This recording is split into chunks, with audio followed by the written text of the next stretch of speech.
video that was about my experience in OET, like how I used to prepare and everything about that. So this video will contain few tips that are going to help you, definitely going to help you, and you will score 350 plus if you will apply these things in your exam.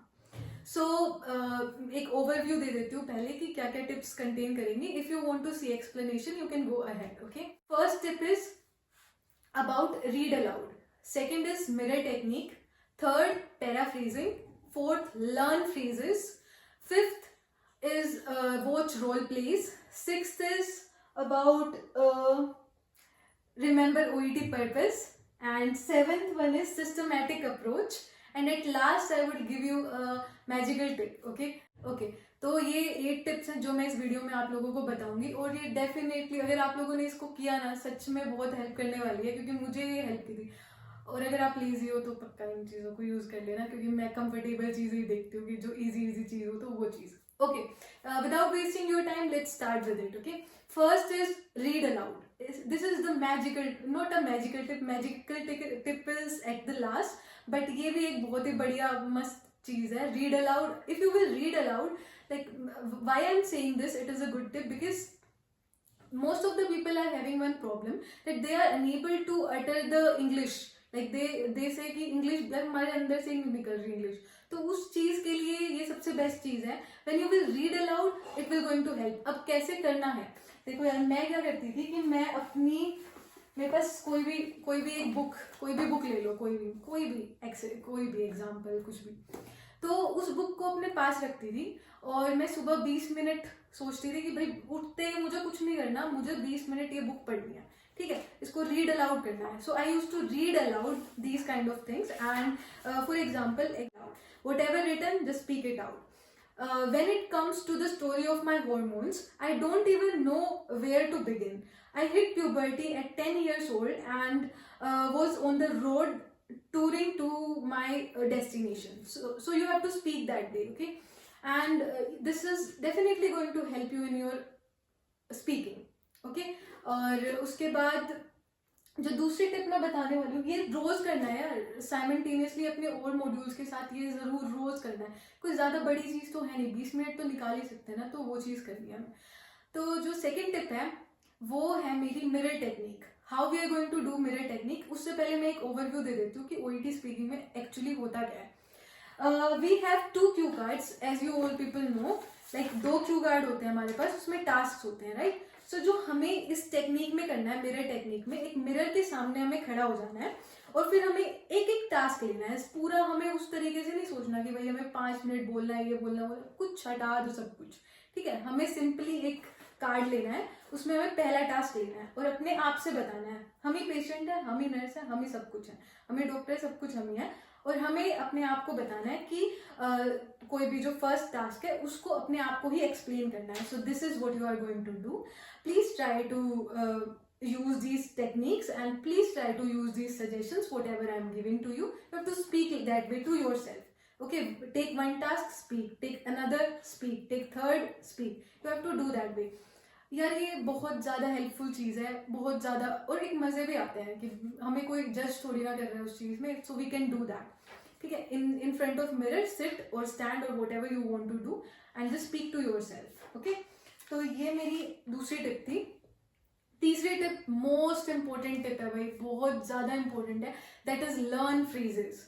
कुछ phrases को learn कर लो by heart. कैसे, कुछ मुझे नहीं पता, learn what is your technique of learning, but try to learn these 5 phrases, 5 to 10 phrases, whatever comes to your mind, whatever is comfortable for you. जो तुम्हें सही लगे उनको लिख लो और फिर उनको लर्न करो. एग्जाम्पल दे देते हैं इसका भी. तो मैं अपनी सारी चीज़ें लिख के रखती थी, क्योंकि मैं लेजी भी तो होना होता है ना बीच बीच में, तो इसलिए लिख लो कि ताकि तुम्हें कहीं और से ढूंढना ना पड़े, एक ही जगह सब कुछ मिल जाए. तो 5 पॉइंट्स मैंने एग्जाम्पल दे दूँ, 5 पॉइंट्स मैंने लिखे हुए हैं, वो आप अप्लाई कर सकते हो अपने, उनको लर्न कर लो by heart. First you will learn by heart and then they will come naturally from you. Okay, as I have a lot of time gap between my OET preparation and now, so I don't exactly remember that, और मैं कुछ false information नहीं देना चाहती, इसलिए मैं इनको read aloud करके बता रहा हूँ आपको, ठीक है. So I have written, thank you for answering my question. I apologize that you had to wait so long. I am sorry that your pain is so high. I will definitely make sure that it gets sorted. And last one is, I absolutely agree. Whatever, if patient is saying that, nurse, this is the thing, I'm not feeling comfortable, I absolutely agree. Okay, wherever it suits, you just fix it. Okay, fourth thing is paraphrasing. It is the easiest thing.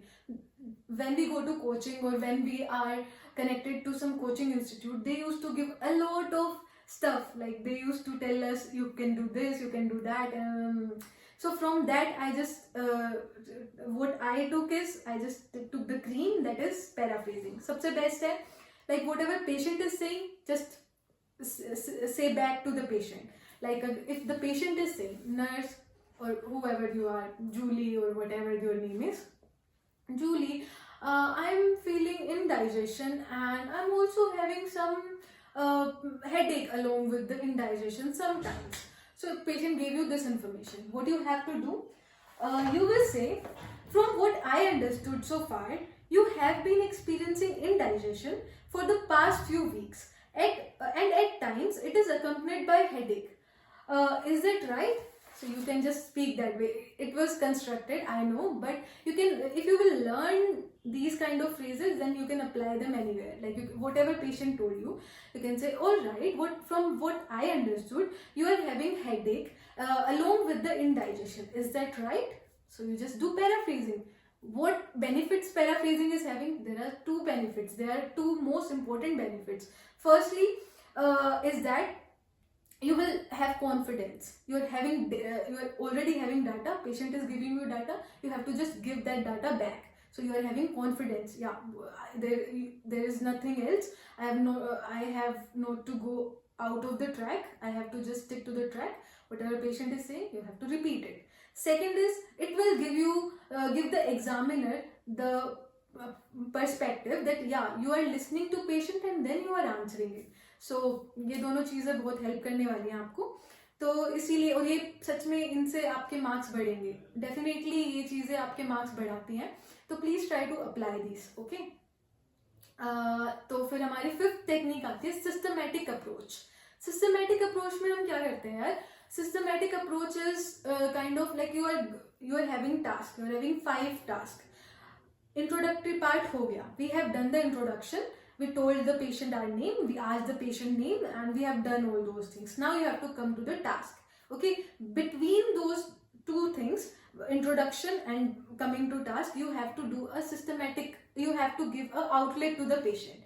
And how you can do it? पहले उस चीज को हिंदी में या अपनी खुद की language में बना लो. लाइक फॉर एग्जाम्पल, मैंने बनाया है कि मैं बता रही हूँ पेशेंट को कि सब, तो ये ओके, आपका नाम ये सब पता चल गया.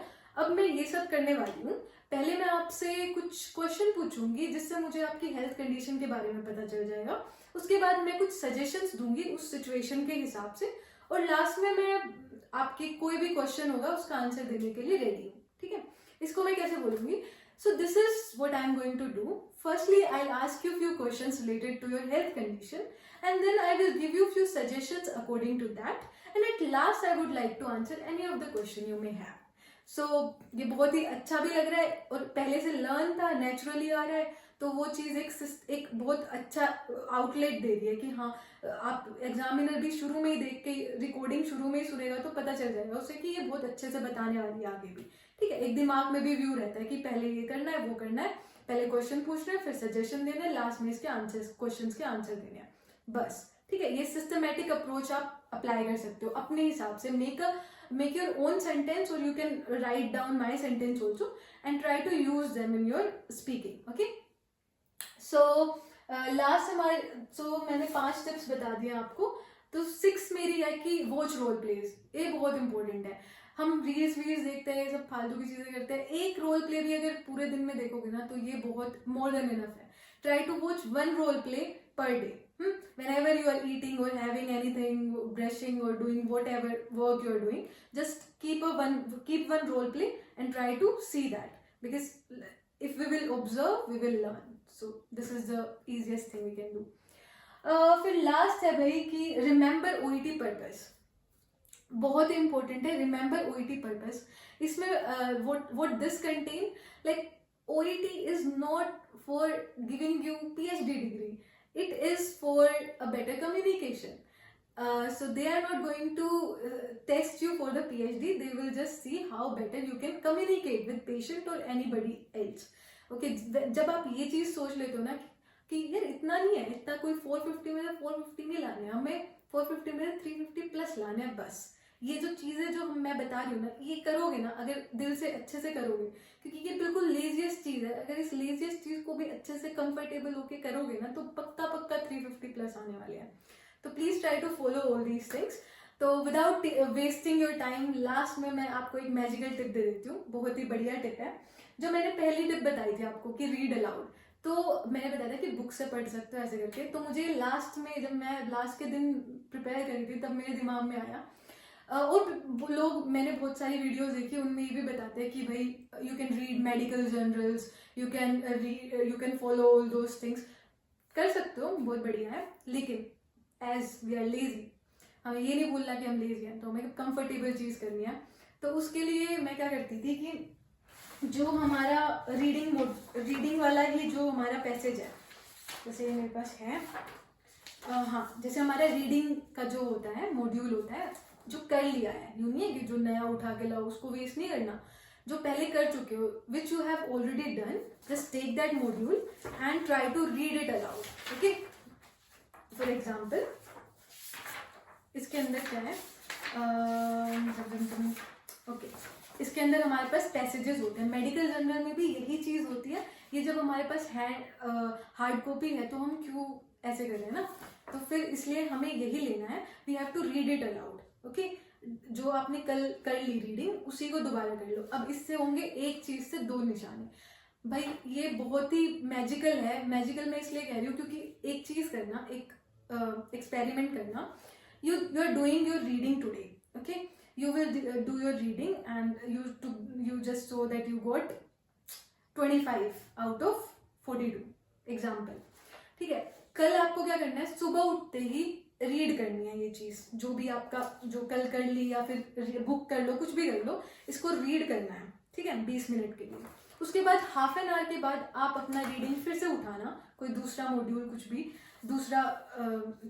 दूसरा उठा लेना, और उसके बाद फिर उस रीडिंग को करना, ठीक है, उस पैसेज को सोल्व करना, जो भी आपका टाइम पीरियड है। सबसे पहले तो जल्दी होगा, दूसरा प्रोडक्टिविटी ज़्यादा होगी, ज़्यादा इफेक्टिवनेस ज़्यादा होगी, ज़्यादा मार्क्स आएंगे। मुझे नहीं पता ये कैसे काम करती है, बट ये काम करती है, ये मैंने किया है, और मैं आपको भी यही कहूँगी कि आप please try to do this and it will 101% going to help you in reading as well as speaking. So ये मेरी टिप्स थी, ये मेरी 8 टिप्स थी। तो अगर आपको ये वीडियो अच्छी लगी हो तो प्लीज़ इसको अप्लाई करना, लाइक वाइक तुम्हारी मर्जी है, बट इसको अप्लाई ज़रूर करना अपना, और अगर हेल्प मिले तो मुझे अंदर अंदर थैंक यू बोल देना, ठीक है। Thank you so much for watching my video and I will also try to make few more videos, जो मेरी टिप्स हैं उनके अकॉर्डिंग बनाऊंगी, जिससे किसी की भी हेल्प हो जाए। और थैंक यू सो मच।